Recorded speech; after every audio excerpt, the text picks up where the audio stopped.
மருத்துவ தியானம். அவர் நம்மளை நம்பவே இல்லை. ஏன்னா நூலை ஆரம்பிக்கிறது அவர் பையன்கிட்ட தான் பேசுகிறார். பையன் அம்மாட்ட முடிச்சு வைக்கிறான், வீணா மாட்டிக்கு போகிறப்பா அப்படின்னு. அம்மா கூட இப்படி தான் மாட்டிடுறான். என்ன அப்படின்னா, உண்மைக்கான தரிசனத்தை பையன் 12-13 வயசு பையன்கிட்ட ஒரு ஆர்டர் ஒன்று போடுறார். நான் பேசி முடித்த பிறகு கேள்வி கேள்வி. முடித்த பிறகு என்ன கேள்வி கேள்வி? எழுந்து போக வேண்டியது தானே. அப்படி ஆர்டர் போட்டு தான் அந்த கதை ஆரம்பிக்கிறார். அப்புறம் உலகின் மிக பெரும் உண்மை பணம்ன்ற ஒரு இடத்துக்கு வர. அது எப்படின்னு தெரியல. பணம்ன்றது ஒரு ஆர்டிஃபிஷியல் மேட்ரு தான். கடவுள்ன்றது ஒரு ஆர்டிஃபிஷியல் மேட்ரு. கடிகாரன்றது ஒரு ஆர்டிஃபிஷியல் மேட்ரு. பல பேர் நம்மள்கிட்ட சேர்றோம்னா அந்த கடிகாரம் முள்ளால் கீறப்பட்ட மனிதர்கள் தான் சேர்றான்.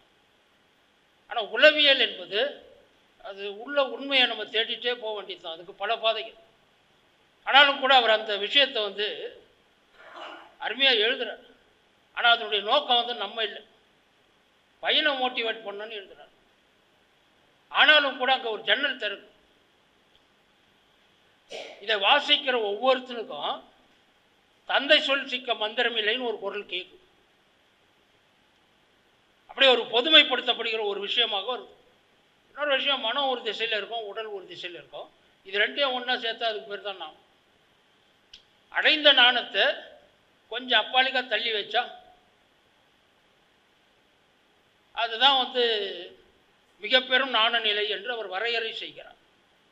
இந்த இடத்துல என்னன்னா, இந்த மின்னரங்கம் ஒரு போதி மரமாக மாறுகிறது. அவருடைய இந்த வார்த்தைகள். ஏன்னா இதை யாரும் சொல்லலை. ஆக எல்லாரும் நாணத்தை அடைய முடியும் என்றது நாணத்தை அவர் சாதாரணமாக மாற்றுகிறார். ஆக இந்த மணல் மலர் சிகிச்சை கடைசியில் எங்கே கொண்டாந்து முடிக்கிறார்னா, இந்த புத்தகத்திலே எனக்கு பிடிச்ச வரி ஒரு வரி தான். என்ன வரினா, நாம் சிரிக்கும் போது எண்ணமற்ற ஒரு வெற்றிடத்தில் இருக்கிறோம். சிரிக்கும் போது நம் வெற்றிடத்தில் இருக்கிறோம் என்பது அது ஒரு பெரிய அப்போ எண்ணமே இருக்காது. ஒரு சிரிப்பில் எந்த எண்ணமும் இருக்காது. ஆனால் சிரிக்கிறதுக்கான எண்ணம் இருக்குமென்னு கூட யோசித்தேன். ஆனாலும் கூட அந்த ஒரு வாக்கியம் என்னை அதிகமாக பாதித்தது. புத்தகம் முடியும் இடத்துல ஒரு வார்த்தை இருக்கு, ஒர்க்கிங் மெடிடேஷன் அப்படின்றார். இது ஒரு நவுன் தான். ஒர்க்கிங் மெடிடேஷன்றாரு. அதை ஒரு வாக்கியமாக நான் மாத்துறேன், ஒர்க்கிங் இஸ் மெடிடேஷன் அப்படின்னு. நூலை எழுதிய டாக்டர் நடராஜன் பெருமாள் அவர்கள், பெருமாள் விட்ட திட்டுவார், நடராஜன் பெருமாள் அவர்கள் ஏற்புரை வழங்க அழைக்கிறோம்.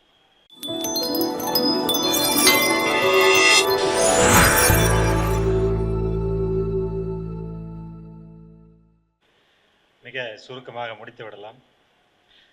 வியட்நாம் அழைக்கிறது, மருத்துவ தியானம் மற்றும் அதியமான் நெடுமான் அஞ்சி ஆகிய இந்த 3 நூல்கள் அறிமுக விழாவினை சிறப்பாக நடத்தியிருக்கிற பகிர்வு நவீன கலை இலக்கிய பரிமாற்றம் அமைப்பிற்கும் கவிஞர் முனைவர் தமிழ் மணவாளன் ஐயா அவர்களுக்கும், இவ்விழாவினை தலைமையேற்று நடத்திய கவிஞர் எழுத்தாளர் நிமோஷினி விஜயகுமாரன் அவர்களுக்கும், மேடையில் அமர்ந்திருக்கும் எழுத்தாளுமைகள் அனைவருக்கும், இந்த அரங்கம் நிறைத்திருக்கிற சான்றோர் பெருமக்களுக்கு முதற்கண் எனது நன்றி கலந்த வணக்கத்தினை தெரிவித்துக் கொள்கிறேன். தேர்ந்த ஆளுமைகளால் இங்கே இந்த அரங்கத்தில் 3 நூல்களின் அறிமுகம் சிறப்பாக நடந்தேறியிருக்கிறது. எனது கட்டுரை தொகுப்பான மருத்துவ தியானம் நூல் குறித்து அறிமுக உரையாற்றி அமர்ந்திருக்கிற கவிஞர் முனைவர் தமிழ் மணவாளன் ஐயா அவர்களுக்கு எனது சிறப்பு நன்றியை தெரிவித்துக் கொள்கிறேன். மருத்துவ தியானம் என்ற இந்த நூலினை ஏன் எழுதினேன் அப்படிங்கிறதுக்கான ஒரு சின்ன குறிப்பு சொல்லிட்டு முடிச்சிடலாம். இப்போ நடக்கிற வாழ்வில் சமுதாயத்தில் நடக்கிற விஷயங்களாகட்டும், இல்லை சொந்த பிரச்சனையாகட்டும், இதனால் ஒரு பாதிப்புகளுக்கு தனி மனிதன் ஆளாகிறான் இல்லையா, அவன் போய் இது எப்படி சால்வ் பண்ணலாம் அப்படின்னு நினைக்கிறப்போ அவனுக்கு பொதுவாக பெரும்பாலும் பரிந்துரைக்கப்படுகிற ஒரு ப்ரிஸ்கிரிப்ஷன் செய்யப்படுற விஷயமா இந்த தியானத்தை தான் சொல்கிறாங்க. தியானம் பண்ணு, ரிலாக்ஸ் ஆகுது, எல்லாம் சரியாக போயிடும். ஆனால் அந்த தியானம்னா என்ன, அதை எப்படி செய்யணும், அதனால் ஏதாவது விளைவுகள் இருக்குமா இருக்காதா, அதனால் என்ன நன்மைகள் வரும் அப்படிங்கிறது எந்த விளக்கமும் இல்லாமல் தான் நிறைய பேர் செய்கிறாங்க. அதனால் நம்ம டெய்லி ப்ராக்டிஸில் பார்க்குறப்போ அதனால் ஒரு பெரிய நன்மைகள் நடந்த மாதிரியான எந்த இதுவும் நம்ம பார்க்கல. இது சொல்கிறாங்க, நிறைய பேர் செய்கிறாங்க. அப்புறம் இந்த விஷயம் செய்கிறேன்னு சொல்லிட்டு டெய்லி பொழப்பெல்லாம் விட்டுட்டு பண்ணுற ஆளுங்களாம் கூட இருக்கும். அது தியானம் தான் பண்ணுவேன், இவ்வளோ 1 மணி நேரம் பண்ணுவேன், 2 மணி நேரம், என்னடா அதனால் நடந்தது அப்படிங்கிற விளைவுகள் சொல்லியிருக்காங்க நிறைய புத்தகத்தில் ஞானிகள் சொல்லியிருக்காங்க, நிறைய பேசுகிறாங்க, யூடியூப்பில் பார்க்குறோம், படிக்கிறோம், நிறைய புத்தகங்கள் இருக்கு. ஆனால் நீங்கள் இத்தனை பேர் ஞானம் அடையணும் அப்படின்னு ஒரு கணக்கெடுத்து பார்த்தீங்கன்னா ஒரு 5-6 பேர், மொத்தம் ஒரு 1 கோடியில் எடுத்திங்கன்னா ஒரு 50 பேர் இருப்பானா அப்படிங்கிறது கூட ரொம்ப டவுட்டு தான். அதுக்கான எவிடன்சஸ் கம்மி தான். ஆனால் இது தொடர்ந்து பரிந்துரைக்கப்படுது, இந்த விளைவுகள் எதுவும் தெரியாமையே. அதனால் என்ன ஆச்சுன்னா, நம்ம பார்க்குறப்போ இவன் தியானம் சொல்லிட்டே இருக்கிறானுங்களே, ஏன்? ஆனால் அதனால் பெரிய யூஸ் காணலை, கண்ணில் பார்க்க முடியல. சரி, அது சம்மந்தமாக அதை எழுதுவோம் அப்படின்னு ஒரு தொடர் கட்டுரைகளாக எழுத ஆரம்பித்தது தான். அதுதான் ஒரு தொகுத்து ஒரு நூல் மாதிரி கொண்டு வந்ததும். ஆக்சுவலாக இந்த நூல் எழுதி முடித்து இந்த கட்டுரையாக தொகுத்து முடித்த உடனே நல்லு லிங்கம் அவர்கள்ட்ட தான் கொடுத்தேன். இந்த முதல் வச்ச பேர் ஆன்மீகம் வேறு வாழ்க்கை வேறுன்னு தான் இதை தலைப்பு வைக்கலான்னு இருந்தோம்.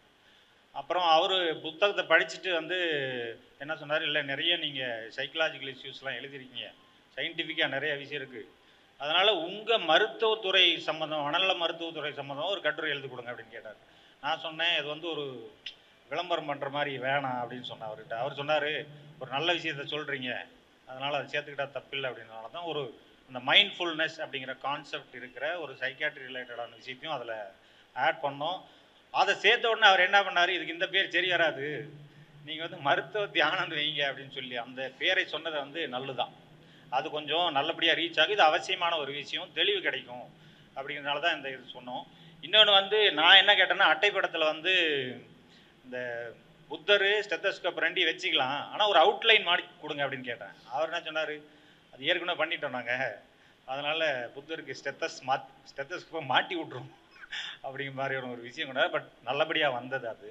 அப்படி இந்த ஒரு செய்தியோடு இந்த புத்தகத்தை தயாரித்து நமக்கு பதிப்பகம் அவர் நல்லு சார் அவர்களுக்கும், பகிர்வு அமைப்பிற்கும், கவிஞர் பிரியா வெங்கடேசன் அவர்களுக்கும், தமிழ் மணவாளன் ஐயா அவர்களுக்கும், நிமோஷினி ஐயா அவர்களுக்கும், எழிலரசு ஐயா அவர்களுக்கும், அமிர்தம் சூர்யா அவர்களுக்கும், கவிஞர் ரேகா அவர்களுக்கும், எழுத்தாளர் அசோக்குமார் ஆகிய பேராளுமைகளுக்கும் இந்த விழாவிற்கு சிறப்பித்த உங்கள் அனைவருக்கும் எனது மனமார்ந்த நன்றியை தெரிவித்து முடிச்சுக்கலாம்.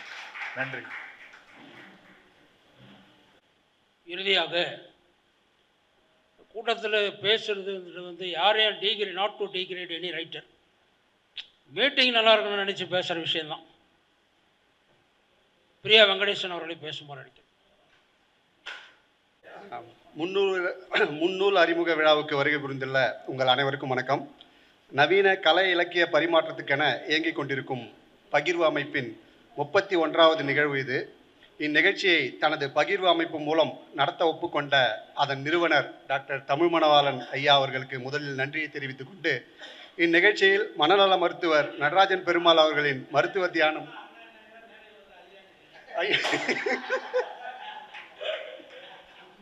இல்லை அது அவர்கள் முதலில் நன்றியை தெரிவித்துக் கொண்டு, இந்நிகழ்ச்சியில் மனநல மருத்துவர் டாக்டர் நடராஜன் பெருமாள் அவர்களின் மருத்துவ தியானம் குறித்து அறிமுக உரையையும் ஆற்றவிருக்கும் எங்கள் சிம்மக்குரலோன் முனைவர் தமிழ் மணவாளன் அவர்களை அன்புடன் வரவேற்கிறேன். இந்நிகழ்ச்சிக்கு மூல காரணமாக இருந்து தலைமை பொறுப்பேற்று வழிநடத்துவதோடு தலைமை உரையையும் இவ்வரங்கில் ஆற்றவிருக்கும் எங்கள் மூத்த எழுத்தாளர் வாழும் சுஜாதா, முன்னூல் போடாத வடசென்னை சுஜாதா நிமோஷினி ஐயா அவர்களை நன்றியுடன் வரவேற்கிறேன். நன்றியும் வரவேற்புரையும் ரெண்டும் சேர்த்து ஒரேடியாக சொல்லிடுறேன், வேறு ஒன்றும் இல்லை. பரதி நாவலின் மூலம் இலக்கிய உலகில் பரபரப்பை ஏற்படுத்தி ஹார்ட் ஆஃப் த டாபிக்காக இருக்கும் வடசென்னையின் மற்றொரு முகம் திரு அமிர்தம் சூர்யா அவர்கள். இவர் வடசென்னையின் எழுத்தாளமைகளில் ஒருவரான திரு எழிலரசு எழுதிய வியட்நாம் அழைக்கிறது எனும் நூல் குறித்த அறிமுக உரையை ஆற்றவிருக்கிறார். அவருக்கும் என்னுடைய நன்றியையும் வரவேற்பையும் சேர்த்து அளிக்கிறேன். அடுத்ததாக திரைக்கலைஞர் ரேகா, ஆழ்ந்த வாசிப்பாளர், மன வலிமையும் துணிமையும் மிக்க திராவிட திமிர் கொண்ட பெண், அதோடு உடல் பலத்துக்கும் ஆரோக்கியத்துக்கும் முக்கியத்துவம் கொடுப்பவர். அதனால்தான் ஒரே நேரத்தில் 400 சப்பாத்தியும் திரட்ட முடியும், அத்துமீறுபவனை சப்புன்று அறையவும் முடியும். திரைக்கலைஞர் ரேகா அவர்களுக்கு எங்களுடைய நன்றி. அவர்களை அன்புடன் வரவேற்று உங்களுடைய உரை இது நாள் வரை நான் கேட்டதில் மிகச் சிறந்த உரை என்று